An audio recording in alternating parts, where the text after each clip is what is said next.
different voicings of the chord, and I have them triggered by this synthesizer. And it's this sort of thing that you're capable of with a modular synthesizer.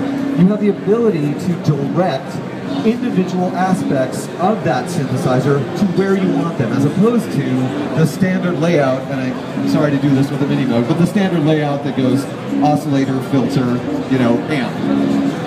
And there are a lot of opportunities that are missed because we don't have this kind of flexibility or this amount of oscillators. For example, I had this set, and I've been using this as an example over and over again, even though it's not set up right now. I created a patch where the oscillators follow the notes of the harmonic series. And by controlling their volume, I was able to create timbres. Really, using that additive method, you can create any timbre. And it's a really fantastic thing that you could do when you have a modular synthesizer with this many oscillators that you cannot do with these sorts of synthesizers because they have to be subtractive because you need too many oscillators and too many oscillators. So, basically in this case, all I've done is I've created a chord out of these oscillators. And you can hear that they're slightly out of tune. Part of it is because these oscillators are from 1967. So they're quite old and they're completely discrete. There are no ICs in there. They're all hand wired, and some of them are like hand wired without like a PCB. So we're talking a really beautiful sound. I have them currently running into another cool thing. If you're used to Moog synthesizers, you're used to the Moog low-pass 24 decibel per octave filter. This modular contains, well, several of the low-pass filter, but also a high-pass filter, a Moog high-pass filter, which is awesome enough. And then the filter coupler allows us to take the top of the filter cutoff from the low-pass filter and the bottom of the filter cutoff from the high-pass filter, which creates a band of frequencies that we can hear and affect. And this is, it's basically a band-pass filter. We have the ability to adjust that band, how many frequencies it includes, and where it sits in the range of frequencies that are present. And it sounds like this.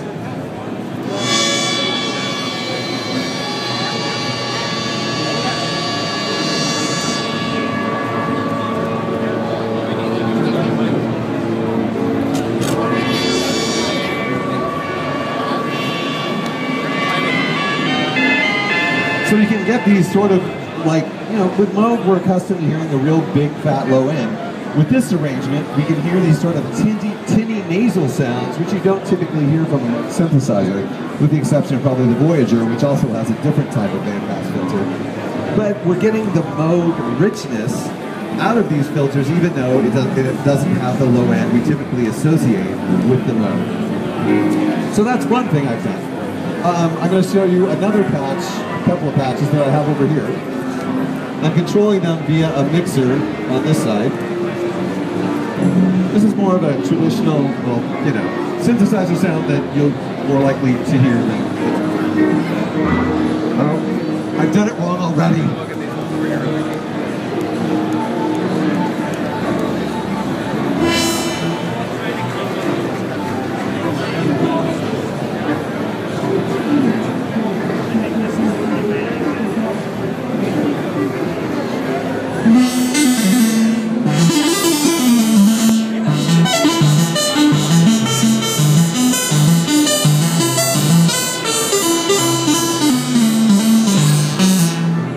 Sort of sound that you hear, you know, on a patch on a preset on a synthesizer that says, you know, like Moog or whatever, and it's following a pretty standard arrangement, much like the one I was earlier decrying on here, where we've got oscillators going out into the filter being controlled by an envelope, going into the amp and coming out. But we have opportunities with this synthesizer that you know, exceed the capabilities extensively of, say, a more modern synthesizer.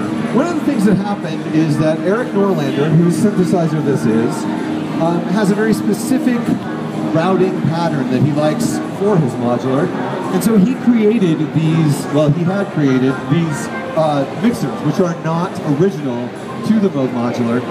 And these mixers are really awesome because you have the ability to switch inputs on and off and adjust the volume of them. So of that sound I was just playing, I get to decide which oscillators exist in it.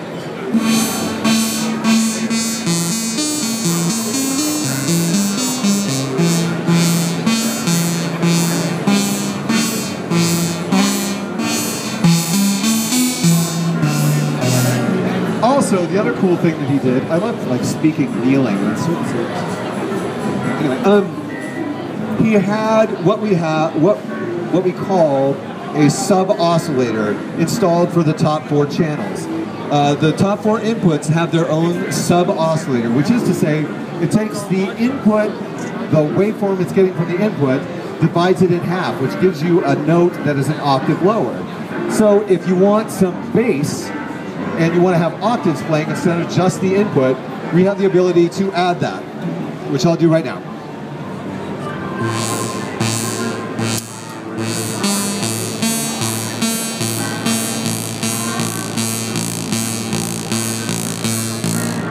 Because this is a Moog, I mean, you can hear the bass that you get.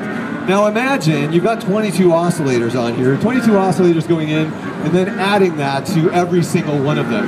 The thing sounds like a massive earth-shaking orchestra. Unfortunately, I'm told there are some decibel limitations I have to obey. But still, I can add more.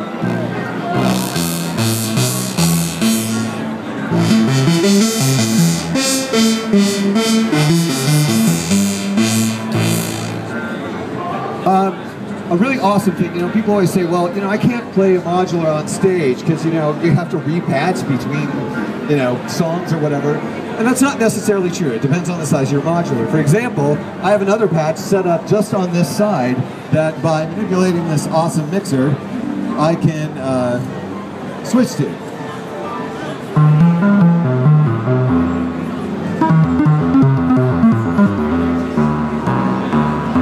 And it's following the same sort of pattern. I have sawtooth and square tooth. Okay, fire me immediately. I just said square tooth. Okay, I have sawtooth and square waves coming out, going into this other low-pass filter, being controlled by, you know, envelope, etc. Now, one of the great things that happened in 1964 was that Bob Moog, well, actually in 63, but this came together in 64. Bob Moog was approached by a composer named Herbert Deutsch. Herbert Deutsch came to Bob Moog and said, listen, you know, I know you're a theremin guy, but can you make electronic devices like oscillators that can be manipulated? Because he was an electronic composer. And Bob Moog said, sure, we'll look into it. And what Bob did was very unique for the time. And that was, he recognized that the waveforms that are coming out of oscillators, we think of them as sounds. They're not really sounds. They're fluctuations in electrons, which are basically voltages. And the voltages that are the outputs from the oscillator, when their speed is changed, they can manipulate aspects of the oscillator or really anything else. And this is control voltage. This is the thing that was absolutely earth-shattering because it allowed the composer to control functionality from the devices that exist in the modular synthesizer. This, aligning with the fact that transistors became available at that same time, allowed him to create an electronic music studio that was not tube-based and was fully controllable by the composer. The composer was given the opportunity to absolutely be in complete control of the timbres that they created. And that is why this synthesizer is so awesome, and basically why all of these synthesizers appeared, was that combination of technology and innovation, which is one of the reasons we promote his legacy. I have an oscillator here. It's a 901B. I have a sine wave coming out of it. I have directed this sine wave into a voltage-controlled amplifier. Not so we can listen to it, because voltage-controlled amplifiers are not just the thing that makes the sound loud at the end of the chain. It's also a means of controlling. Roy is here. It's also a means of controlling control voltages.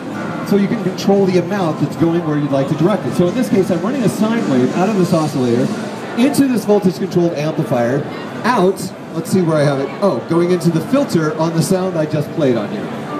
This allows this oscillator to control the frequency of basically the filter cutoff point of the filter. Let's hear that happen.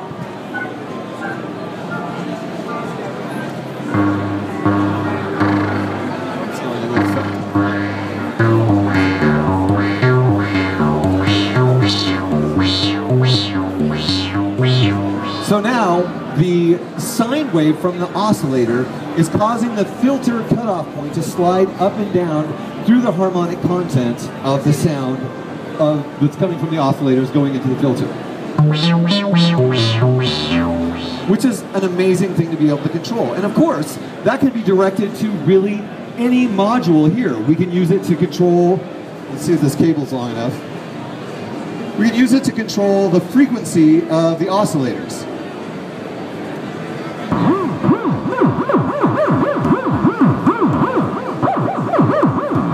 We can use it to control the amplitude of the amp.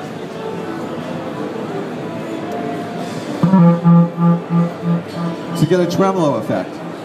And that was the thing that when Bob Moog demonstrated that to Herb Deutsch was incredulous, because that meant he could do all kinds of amazing things that electronic musicians had been trying to do for the entirety of the 20th century, but did not have an easy or effective way to do it. Well, that's not entirely true, but sometimes it just took a boatload of technology, a lot of tubes, etc.